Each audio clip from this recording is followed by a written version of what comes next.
We are on our way to Kegalle from Kurunegala. This will be a record of our journey in parts, showing interesting things on the way. Now we are passing under one of the highways.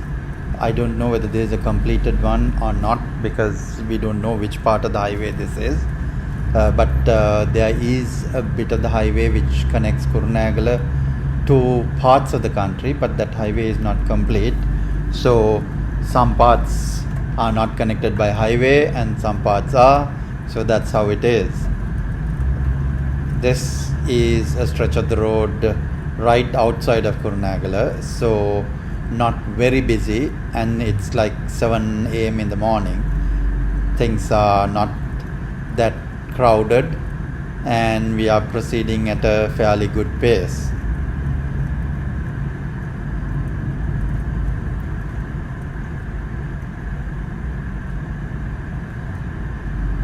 You can see buses on the road. The buses are the rulers of the roads here, and now we switch to we are stopped at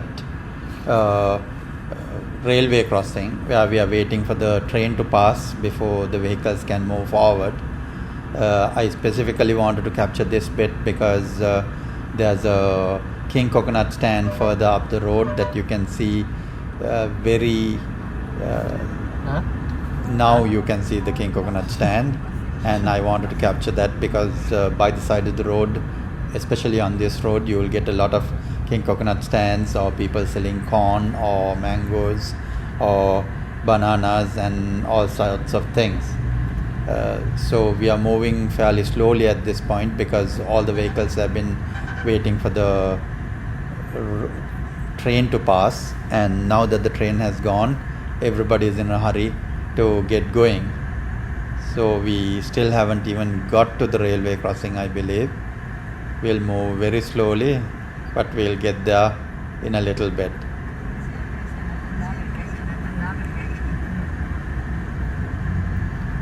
Yep, we are approaching the railway crossing as the sign indicates. And this crossing I remember from even my childhood because we always used to cross it. And this was the indication when we were traveling back to Kurunegala that we are very close to Kurunegala, and we are finally there at the crossing. And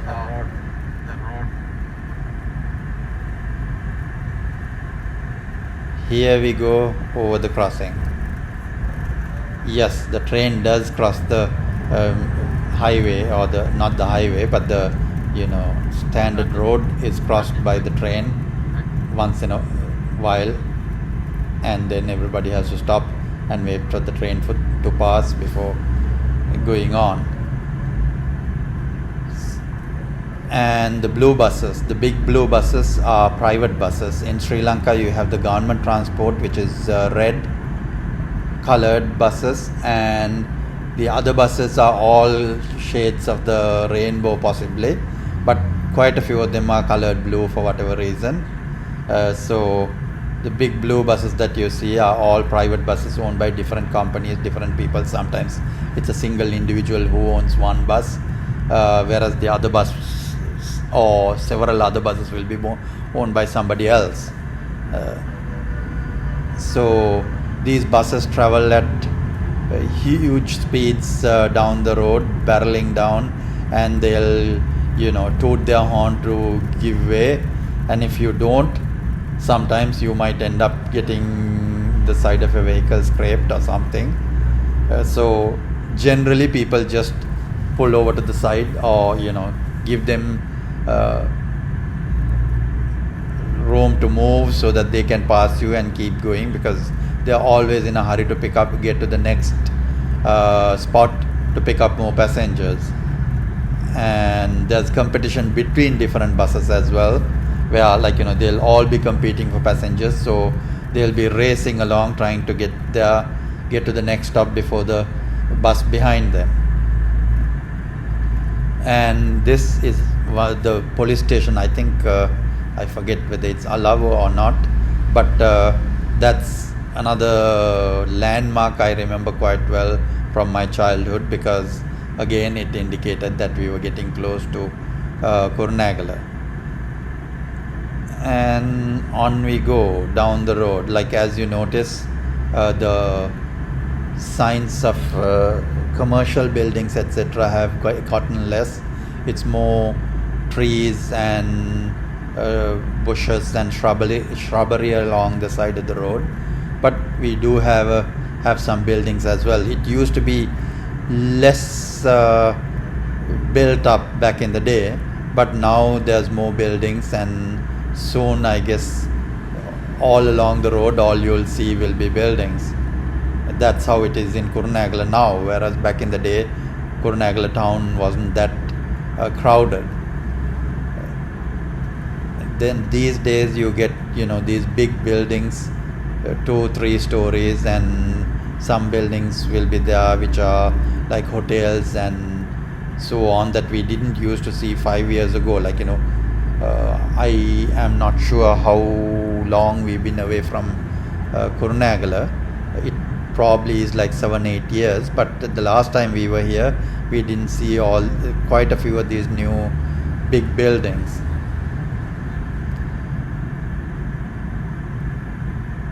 Nowadays everybody seems to be building for Airbnbs and hotels etc., and trying to cater to tourists and people who are traveling all over the place, which is actually a good thing in a certain way, because now there are more accommodation options. I think we have a bus behind us at this point, because somewhere along this point, there we go, there's the bus. That guy has been tooting his horn, trying to get our attention and to move forward, and finally he got his way and he got in front of us, and pretty soon he'll be passing the other vehicles in front of us if we wait, because that's how the buses operate. And this is a 2-lane road, but any chance they get, they'll switch lanes, overtake the next vehicle and move forward, and they do this on and on and on, leapfrogging the vehicle in front. It's already past the 2 vehicles in front of us, and soon it'll be out of sight and we won't even have a clue as to where they've gone, because they move so fast.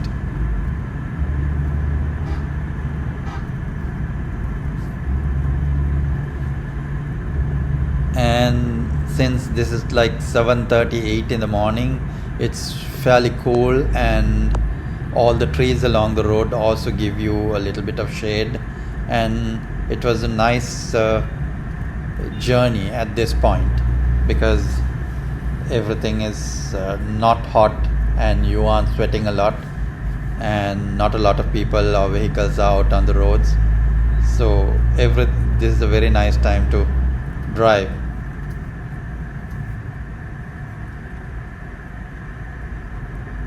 I think the bus probably stopped in front of us to pick up passengers, so everybody now has to stop because the bus is taking up all the space or the width of the road.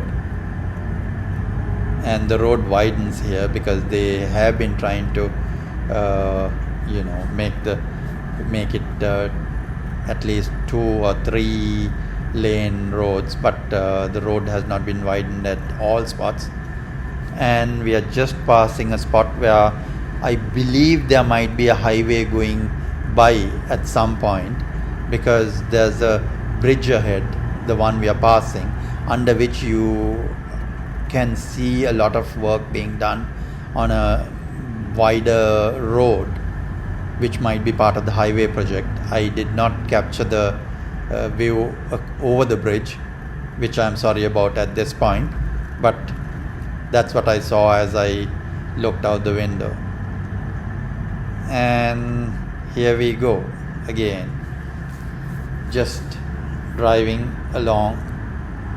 This is the main road to Kurunegala from Colombo. At some point further on, we will turn from this road onto a side road which takes us to Kegalle, which is a smaller road slightly narrower and not as crowded, and it's also less populated. That would be the most scenic part of the journey. When we get there, I'll start describing what we see again, unless we come across something interesting on this part. But till then, enjoy the journey.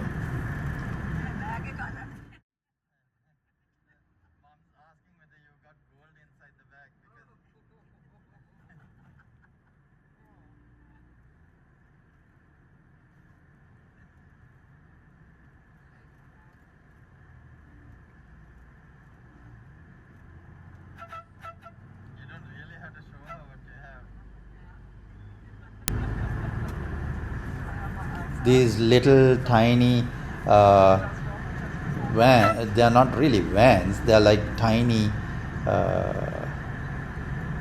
transportation vehicles, not really lorries, but these are fairly common in Sri Lanka, where people use them to transport not heavy loads but substantial amounts of goods. Then of course you have these trucks, etc., which will carry the really big loads. And early in the mornings and late at night, you will see a lot of these trucks and lorries, etc., plying goods from one place to another. And of course there's always the trishaws, which will weave their way in and out amongst the traffic and get in everybody's way at the same time.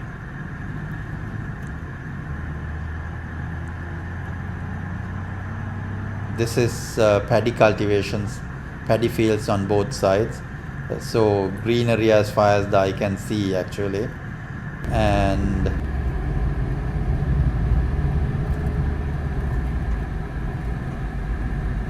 now we are on another part of the road where you will see a lot of coconut palms growing along the side. Because Kurunegala is famous for coconuts. It's part of the coconut triangle, as it's called in Sri Lanka, and so you will see a lot of coconut palms, and a lot of banana palms just pass by as well, because you also get a lot of bananas in this area. You will even find roadside stalls where they sell bananas. Probably a little too early at the moment for that, but later on in the day you will find people out selling bananas and mangoes and all sorts of other fruit if it is in season. More coconut palms, and as you will notice, it's shadier and more not so sunny on the road at this point, because the trees overhang the road, and it's actually nice to drive under the trees.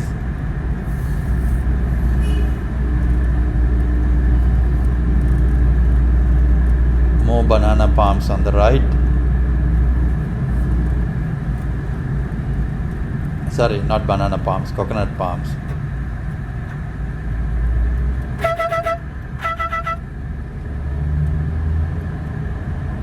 And as you'll notice, Sri Lankan drivers do use the horn quite a bit more. It's sometimes it's just a hey, I'm behind you kind of thing. Sometimes it's like, look out, I'm coming along and I'm going to pass you. Sometimes it's just an angry, what the heck are you doing? But the horn does get used a lot, and people who are from other countries where the horn doesn't get used so much are sometimes surprised by this.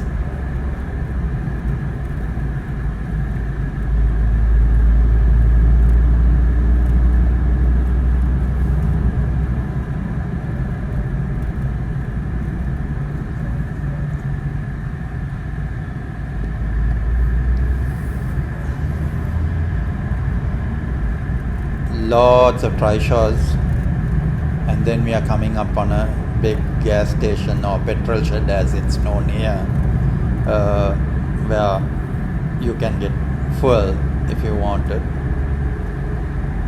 and it's more leafier and greener now along the road, so it's more interesting to drive actually than just seeing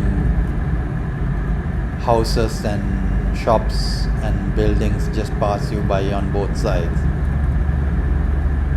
But it gets even better further up when we kind of get into mountainous territory. There's a big Buddhist temple on the left that we will be passing by.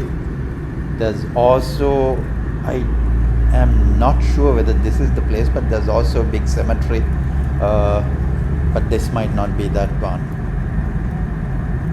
And again, lots of trees, lots of coconut palms.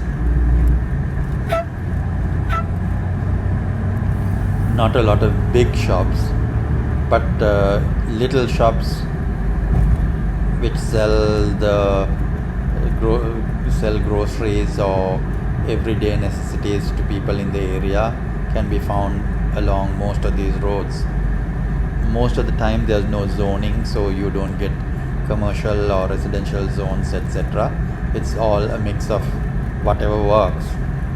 Sometimes people run shops from their house, or the front of the house, or the part of the house which faces the road might be a shop, but at the back people live, etc. It's all whatever works for you, or multi-purpose kind of buildings.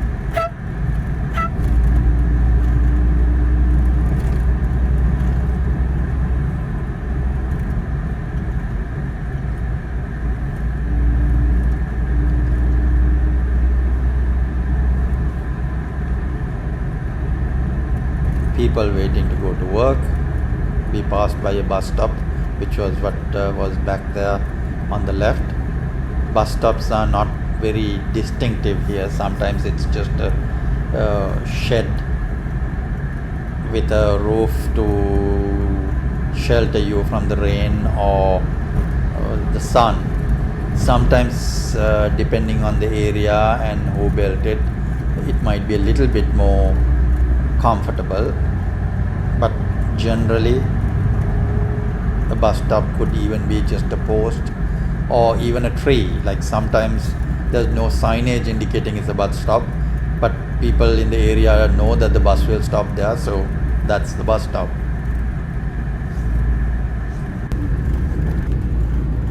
And now we turn off the main road and into the road to Kegalle. It's very dense jungle on this side with a fall off down to a valley. You can't always see that there's a fall off on the left hand side because there's houses, etc. But then after the houses, it sometimes gently, sometimes steeply falls down to a valley. There's also mountains over there which are covered in trees and greenery, and I'll try to capture some of it. Along this route, more than you will see the coconut palms, but there are also more banana palms and stuff. There's a whole bunch of banana palms right there. And now the road will open up a little bit and you can see the mountains over on the other side with the forests in between. And then you occasionally get these big buildings like the one we passed, which you couldn't see clearly, but it might be a hotel or something. This route is not that very not as many houses and buildings on this road. There are stretches where it looks as if it's deserted, but behind the greenery you probably will find houses.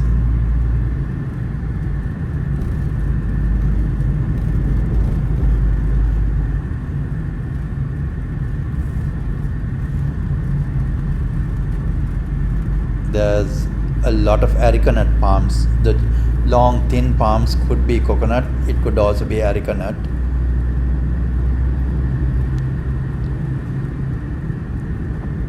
And now we pass through some houses, a big hotel possibly, and lots more greenery. There's, I believe there are a lot of, maybe not a lot, but there's at least some black pepper plants or farms or whatever here as well. Like, at least some of it look like black pepper, which grows on vines. And the road does wind and wend its way quite a bit here. Like, there's quite a lot of loops and switchbacks and so on, and also bits where you go up a hill and down again, etc. It's interesting. And you get the blue buses even here, and of course more people riding scooters and motorbikes and so on to get by from point to point, because buses might not run as frequently along these roads. And of course always the ever present tuk-tuks.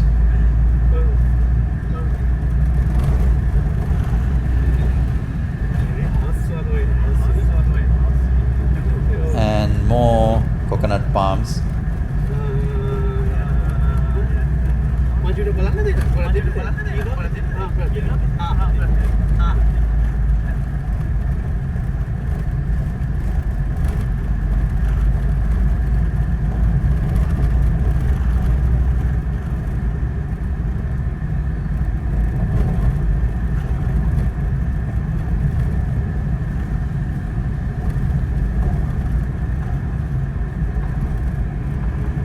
We are getting closer to Kegalle at this point, I believe. If I'm not mistaken, it's like 10-15 kilometers from the point where we turn off the Kurunegala Colombo road. So, well, it's not called the Kurunegala Colombo road.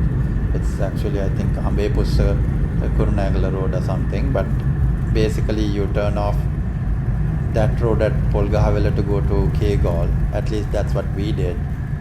And here we come across a fairly wide bend, and more trees and mountains ahead with greenery everywhere.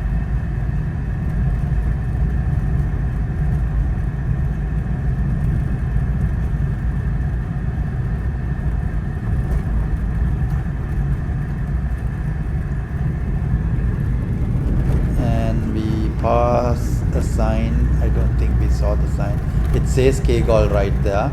So we are almost Kegalle, and I think that was the 11th kilometer marker. So we are fairly close, and we'll probably start seeing more traffic now.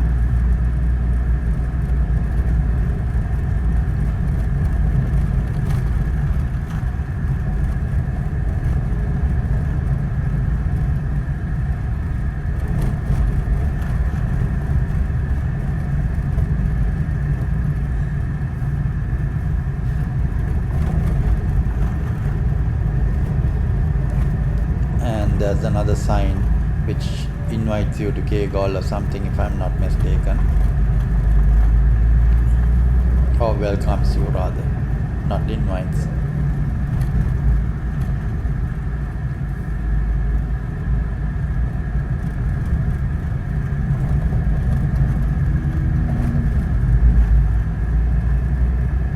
And we should be very close to the town now.